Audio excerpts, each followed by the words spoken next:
જય માતાજી મિત્રો, સ્વાગત છે તમારું અમારી વીએસ સરકાર ચેનલમાં। તો આજે આપણે વાત કરવાના છે દશામાના પ્રથમ દિવસ વિશે। દશામાના વ્રતનો પ્રથમ દિવસ શ્રદ્ધા, ભક્તિ અને ચમત્કારની કથા।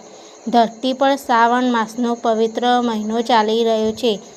આસપાસના હરિયાળી પાથરેલી હતી અને આકાશમાં ક્યારેક ઘેરાયેલા કાળા ડિબાંગ વાદળો તો ક્યારેક સૂર્યપ્રકાશનો હળવો સ્પર્શ પ્રકૃતિના સૌંદર્યમાં વધારો કરી રહ્યો હતો।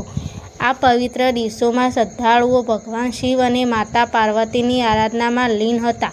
સાથે જ ગુજરાતી પરિવારોમાં અત્યંત શ્રદ્ધા અને આદરથી ઉજવાતા દશામાના વ્રતનો આજથી પ્રારંભ થવા જઈ રહ્યો હતો। સવારની પવિત્ર શરૂઆત અને પવિત્ર સ્નાન। અમદાવાદના એક મધ્યમ વર્ગીય વિસ્તારમાં રહેતા શાંતાબેનનું ઘર આજે વહેલી સવારથી જ જીવિત બની ગયું હતું। ઘરના આંગણામાં તાજી લીંપણ કરેલી માટીની સુગંધ આવતી હતી અને સુંદર રંગોથી એક મોહક રંગોળી પૂરાઈ ચૂકી હતી।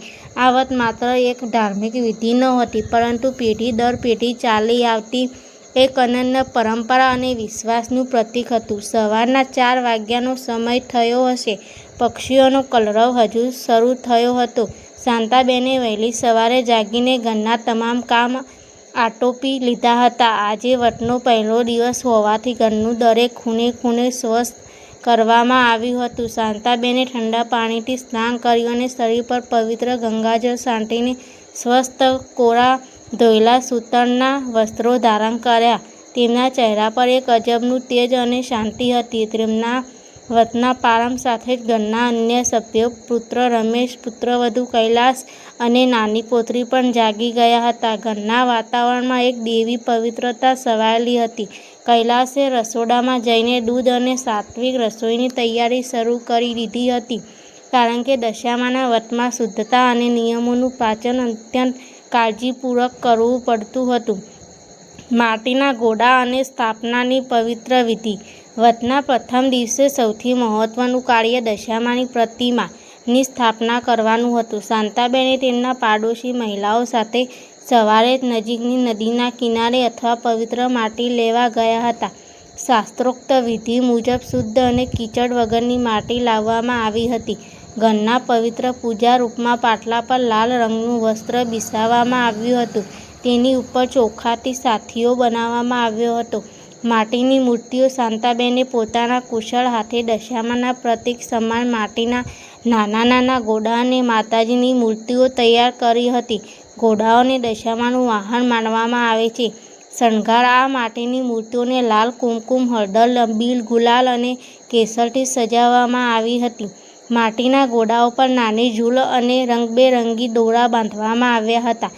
દીપ પ્રાગટ્ય। ઘીનો મોટો દીવો પ્રગટાવવામાં આવ્યો, જેના ઉજાસ આખા પૂજા ખંડને અજવાળી રહ્યો હતો। સુગંધિત અગરબત્તીઓ અને ધૂપની સુગંધથી આખું ઘર મહેકી ઉઠ્યું હતું।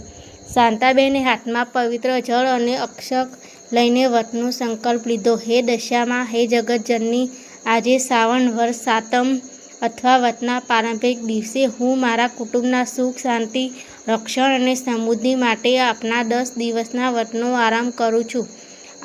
મારાથી કોઈ ભૂલચૂક થાય તો ક્ષમા કરજો અને અમારા ઘર પર તમારી અસીમ કૃપા બનાવી રાખજો। સોગંદી અને 10 દિવસોના નિયમો। દશામાના વ્રતની વિશેષતા એ છે કે તેમાં 10 દિવસ સુધી કઠોર નિયમોનું પાલન કરવું પડે છે। શાંતાબેને પૂજામાં નીચેની સામગ્રીઓ ગોઠવી હતી: લાલ દોરો। દશામાના વ્રતનો મુખ્ય નિયમ: હાથમાં લાલ રંગનો દોરો બાંધવાનો છે। આ દોરામાં 10 ગાંઠો મારવામાં આવે છે, જે 10 દિવસના પ્રતીક છે। નૈવેદ્ય: પહેલા દિવસે દશામાને કાચું દૂધ, ફળ, સાકર અને ઘઉંના લોટના ઘૂઘરા, મોહનથાળનો પ્રસાદ ધરવામાં આવે છે। દીવો અને અખંડ જ્યોત: ઘરના મંદિરમાં અથવા પૂજાના પાટલા સમક્ષ અખંડ દીવો પ્રગટાવવામાં આવે છે। 10 દિવસ સુધી બદલતો રહેશે। કૈલાસે પૂજાની થાળી તૈયાર કરી। થાળીમાં કંકુ, ચોખા, ફૂલોનો હાર, સોપારી, નારિયેળ અને નૈવેદ્ય મૂકવામાં આવ્યા હતા। શાંતાબેને ઘરના તમામ સભ્યોને બોલાવીને પૂજા અખંડમાં બેસાડ્યા અને સૌએ સાથે મળીને દશામાની આરતી ગાવાની શરૂઆત કરી। દશામાની આરતી અને ભક્તિમય માહોલ સન્નાટાને આખું ઘર દીવાઓના પ્રકાશથી ઝગમગી ઉઠ્યું હતું.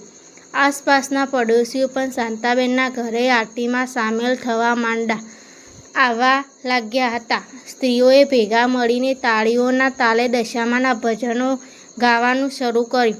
દશામા મિયા જય દશામા મિયા, તમારું સ્મરણ કરતા મા દુઃખ સઘળા જાયા. ભજનોના સુરોથી આખો મહોલ્લો ગુંજી ઉઠ્યો. દરેકના મુખ પર દશામા પ્રત્યે અગાધ આસ્થા સ્પષ્ટ દેખાતી હતી. વ્રત કરનાર સ્ત્રીઓ આખો દિવસ ઉપવાસ રાખે છે અને માત્ર ફળ કે દૂધનું સેવન કરે છે. શાંતાબેને પણ આખો દિવસ જળ અને ફળ પર જ વિતાવ્યો, છતાં તેમના ચહેરા પર થાક કે નબળાઈના બદલે એક દેવી પ્રસન્નતા છવાયેલી હતી. આરતી પૂર્ણ થયા બાદ સૌને પ્રસાદ વિતરણ કરવામાં આવ્યો. કાચા દૂધનો પ્રસાદ અને સાકર સૌએ ગ્રહણ કર્યા. ત્યારબાદ શાંતાબેને પોતાના જમણા હાથના કાંડા પર 10 ગાંઠોવાળો પવિત્ર લાલ દોરો બાંધ્યો અને પરિવારના અન્ય સભ્યોને પણ આશીર્વાદ સ્વરૂપ દોરો બાંધવામાં આવ્યો. પારિવારિક ચર્ચા અને દશામાના ચમત્કારોની વાર્તા. આરતી અને પૂજા પૂર્ણ થયા બાદ રાત્રે પરિવારના બધા સભ્યો ઓસરીમાં ભેગા થયા. ચા અને હળવા નાસ્તા સાથે વાતોનો દોર શરૂ થયો. પુત્રી જિજ્ઞાએ જિજ્ઞાસાપૂર્વક પૂછ્યું, દાદી, આ દશામાનું વ્રત શા માટે કરવામાં આવે છે અને એનાથી શું ફળ મળે છે? શાંતાબેને પ્રેમથી પુત્રીના માથા પર હાથ ફેરવ્યો અને બોલ્યા, બેટા, દશામા એક સાક્ષાત જગદંબાનું જ એક સ્વરૂપ છે. જેવી રીતે મા પોતાના બાળકનું દરેક મુશ્કેલીમાં રક્ષણ કરે છે, તેવી રીતે દશામા આપણા જીવનમાં તમામ દશાઓ, ખરાબ કે સારી પરિસ્થિતિઓને સુધારે છે. જૂના સમયમાં એક ગરીબ સ્ત્રી હતી જેને શ્રદ્ધાપૂર્વક આ વ્રત કર્યું હતું અને માતાજીએ તેની તમામ મુશ્કેલીઓ દૂર કરી હતી. આ વ્રત આપણને સંયમ, શ્રદ્ધા અને એકબીજાની મદદ કરવાનું શીખવે છે.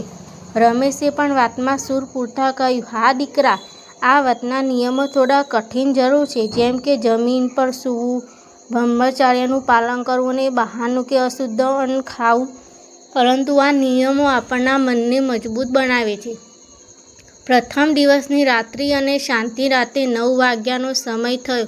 મહોલ્લામાં શાંતિ છવાઈ ગઈ. ઘરના બધા સભ્યો પોતપોતાની જગ્યાએ સૂવા માટે તૈયાર થયા. વ્રતના નિયમ મુજબ શાંતાબેને પલંગનો ત્યાગ કરીને નીચે મચ્છરદાની લગાવીને પાતળી ચટાઈ પર શયન કર્યું. તેમને સૂતા પહેલાં મનોમન દશામાનું સ્મરણ કર્યું. પૂજાખંડમાં પ્રગટતી અખંડ જ્યોતનો હળવો પ્રકાશ પૂજા રૂમની બહાર આંગણા સુધી આવી રહ્યો હતો. પવનના હળવા જોશથી દીવાની જ્યોત થોડી કંપાઈ, જાણે કે દશામા પોતાના ભક્તોની હાજરીમાં પ્રતીક કરાતા હોય. શાંતાબેને આંખોમાં ઊંઘ તો હતી, પરંતુ સંપૂર્ણપણે શાંત અને પવિત્ર હતું. તેમને પાક્કો વિશ્વાસ હતો કે જે માએ આજે પહેલા દિવસે તેમના ઘરને આટલું પવિત્ર અને આનંદમય બનાવ્યું છે, તે આગામી 9 દિવસો સુધી તેમના પરિવાર પર કોઈ આંચ નહીં આવવા દે અને તમામ સંકટોથી રક્ષણ કરશે.